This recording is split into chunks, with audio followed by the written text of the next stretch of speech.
Alright guys, welcome back to another episode of this Impact Wrestling save. We are on the build to Hard to Kill. We've actually fallen a little bit further behind Impact. There was a while where we were keeping pretty decent pace, but we are pretty far behind now. But another good show tonight. Last week's show was one of our better shows, I believe. 54 rating. You can see it here. Yeah, 54 rating, which is pretty good for us. I don't know, we took a bit of a risk with tonight's main event, which you'll see later, but we'll get into the card and hopefully it will not disappoint. We open up with a 42, not bad, as Kazarian makes his way down to the ring, and our announcers hype up his return to Impact Wrestling. When he arrives to the ring, he hypes up, how good it is to be back in Impact. How, as his career is winding down, he decided he wanted to finish it here, where it all started for him. I don't know if it fully started, I'm sure it didn't just start in Impact Wrestling, but where he blew up, where he has a lot of memories, a lot of accomplishments, and he's back to compete. He's not back to ride on his legacy though, until he's interrupted by Moose, who with a 56, a really good rating there, interrupts and says he's not pleased about this. He, as self-proclaimed Mr. Impact, former TNA World Heavyweight Champion, not the real belt though. He believes it's his era of Impact, and he's tired of guys like him and James Storm and EC3 coming back and taking the Impact spotlight away from him. And Kazarian points out that it's not like he can't go anymore. Yes, Moose got the better from last week and pinned him, but it was after a distraction by EC3. And Moose says if Kazarian says if Moose wants to put his money where his mouth is, he's free at Hard to Kill. And the two agree to face off Sunday, week 4, I believe. Or well, actually, it'll be like a Saturday or something, because we don't have a lot of our guys on written deals. 42, the semi-finals of Block B for the Super X Cup. Obviously, Wentz secured his place last week. Willie Mack has secured his now this week with a win over Chris Sabin in 8 minutes with a chocolate thunder bomb. 53 from Sabin, 49 from Mack. Pretty good. Why didn't it get higher than 42? Both being faces. No storyline. Okay, that's fair.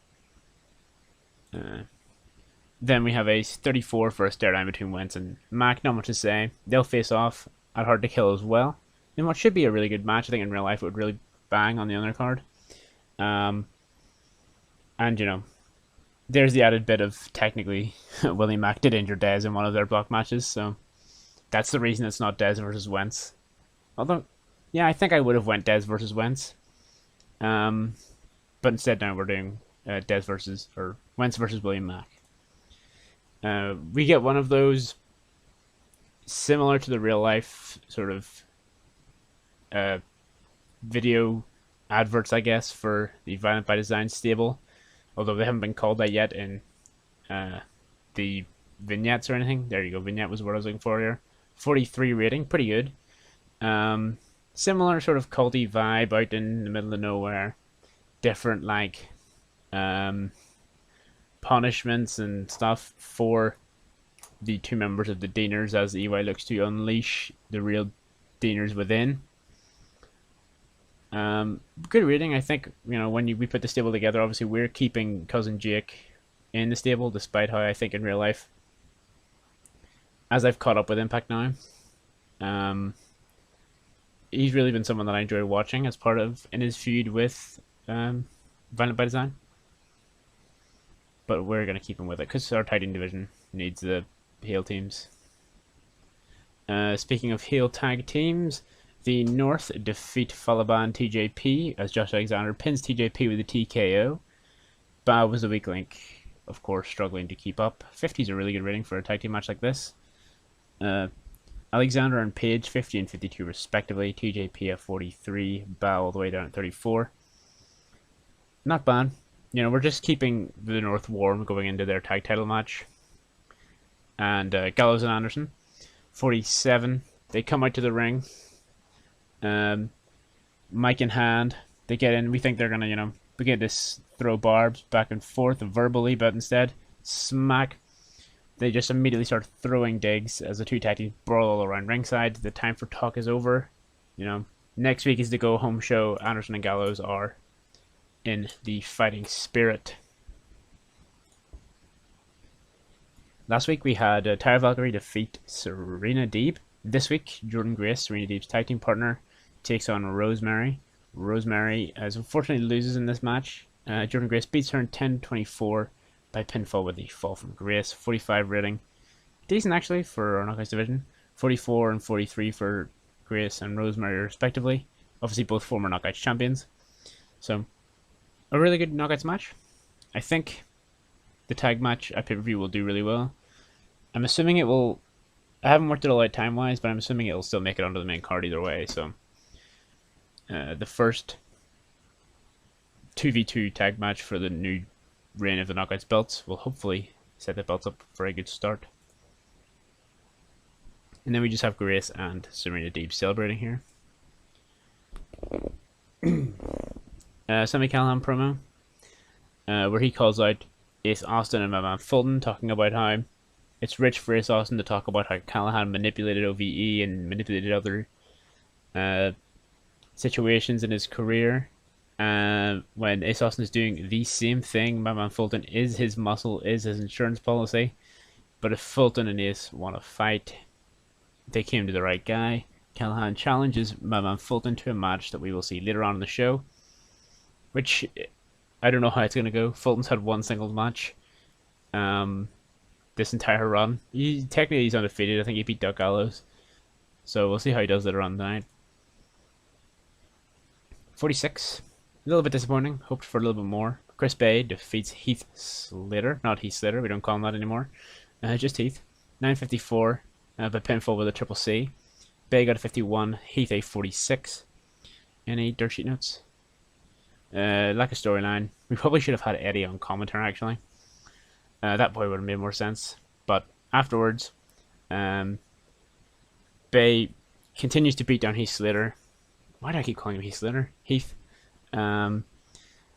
Yelling things at him about how, these guys don't think that Chris Bay can run with the heavyweights. They don't think that Chris Bay can run with Impact Wrestling. Some more veteran members of the roster. Well, he's going to show them and stuff like that. And then Eddie rolls into the ring. Bay retreats up the ramp. So Eddie saves Heath, and Bay's playing it smart in this way. Bay knows Eddie Edwards in our world prides himself on being a locker room guy. He's Mr. Impact Wrestling. Not like Moose is, but literally he is our ace. He is the Impact Wrestling everyman. So for him to be attacking guys like Heath and Rhino, who Eddie Edwards has actually teamed with, I believe, in our save in the past, and showed respect to in the past, it's an easy way to get to Eddie quickly. A 56 is a good rating for this as well. This could possibly be a really good match again for Hard to Kill. Josh Matthews sits down for the first time with our new Knockouts champion, Kylie Ray. She made her first appearance as champion last week when she saved Kimberly, I believe, from an attack from Su Yung. Matthews asks, how she feels to be champion, her opinions on Dana Barrazzo, stuff like that. A lot of lowball questions, and then when we start talking about Su Yung, you can tell Kylie gets a little bit apprehensive. It really seems to have got her on edge, having been turned on by Susie, aka Su Yung, at the last pay-per-view. And, you can't blame her. It seems like that's when the guise of Smiley Kylie Ray begins to fall into almost being nervous and apprehensive about her first title defense. Because this is a completely orthodox thing. There aren't too many in the women's division, or the Knockouts division, that are like Su Yung. Brian Myers defeats Raj Singh in a 41, not bad. Myers beats him in 4 minutes with the taste of pain. Myers got a 47. It's just to keep him going. I think he's 13-0 now in the build up to his possible X Division Championship match with Trey Miguel. And he does get an answer from the man himself after that. He's 62. That's really good for a. We should have Trey Young. Been playing NBA apparently recently. Trey Miguel. talk more often, apparently. I'll have to maybe make note of that. Trey can actually talk. So these two aren't going to face off at Hard to Kill. I know that Myers doesn't fit the X Division bill, but obviously Impact Wrestling have no other mid-card belt. And the X Division belt in this save is pre-set up in the database to be a high-flying title. Trey fits this bill. Chris Bay fits the bill. We don't really fit that with Brian Myers, but it's a mid-card belt, and I think Myers being 13-0 now, I don't want to put him up against EC3, so we'll put him in here with Trey. I don't think Myers is a star power for a world title run right now, or ever, or even to be a challenger. Then we have a 43, not good. They didn't click, so that eliminates a match I was maybe going to have next week. But in a match that is good heat and subpar wrestling, Callahan defeats Fulton in 8 minutes, when Fulton was disqualified when Ace Austin ran and attacked Callahan. So, you know, the match begins. It's a brawling match with two guys who don't like each other. Callahan maybe a little bit on the defensive. When Callahan heats up, Austin jumps in and the two of them just lay him out. It was clearly a setup. They were going to let the match go long enough to see if Fulton just happened to win on his own. If things looked like they might be going the wrong way and Callahan was going to get the win, Ace Austin slid in, starts laying out Fulton, not laying out Fulton, starts laying out Callahan, and the two to end the match. It does ruin, I was considering next week if they did really well in this match, maybe letting them have like a hardcore match or a Impact Special Monsters Ball match, but unfortunately they don't click, so we'll not be doing that. And after the match, in a 49, Ace Austin and Fulton continue to beat down Sami Callahan to end this segment. Rich Swann, 43. This was my really risky main event. Matt Fitch has some decent indie matches under him in this save. I was hoping maybe him and Swann could reach something decent, but unfortunately they do not. Swann got a 53 though, 45 for Fitchett. But it does maybe lead into a better match next week. Penalized for the odd face heel combination. Segment rating penalized due to lack of associated storyline. So, fair enough. Hopefully that doesn't kill our rating. I don't think it will. We should still be in the 50s. And then 58, EC3 lays out Rich Swann and stands tall over him. Finish the show. 49, not bad. Still can't grow in Britain or Canada. I just need to fix our viewership, but I think we have contracts that are like low there that haven't run out yet, so I can probably replace them at the end of next month, or at the start of next month, I think. So next week we are likely to have a contract signing probably between Wentz and Mack, or I kind of like the idea of doing Willie Mack and Brian Myers, who are both babyfaces, against Wentz and Trey. We will probably have I'm torn between doing Rich Swann and the Good Brothers against EC3 and the North, because I think EC3 and the North could kind of work. Ethan Payne and Ethan Page and EC3 maybe have similar aspects to their gimmicks, being very loudmouth and brash, and Alexander's the sort of more serious wrestler in there. Swann and the Good Brothers are sort of just a babyface in that scenario, but I think we might go besties and Rich Swann against EC3 and insert heel tag team, because I think that might work better, although that I don't know who you partner with EC3 in that case, unless you just partner him with the North and let the Good Brothers do something else.